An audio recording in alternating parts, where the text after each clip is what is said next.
Lailatul Qadri ametufundisha Mtume sallallahu alaihi wasallam tuitafute. Kwa hivyo kule kuitafuta kwenyewe ni ibada.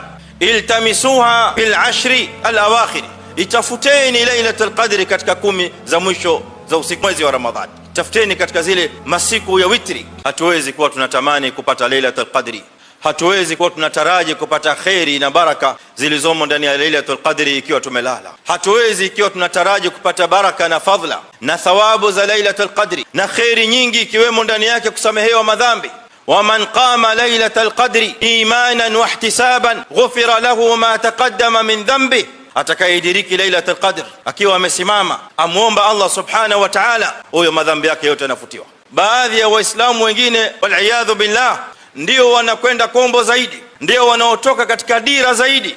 Kama kule nyuma alikuwa na taksiri, basi kuna wengine wakiingiliwa na masiku haya ya mwisho ndio wanakuwa na taksiri kubwa zaidi hata kushinda kule mwanzo. Wakati wa Islam kuelewa na kuzingatia maneno haya mazito ya Allah subhanahu, na muislamu ambaye anayezingatia kule alikotoka na kule anakoelekea, bila shaka maneno haya atatia maanani vyema, atayahifadhi ndani ya moyo na atayasikiza kwa lengo la kufanya bidii kuyatekeleza.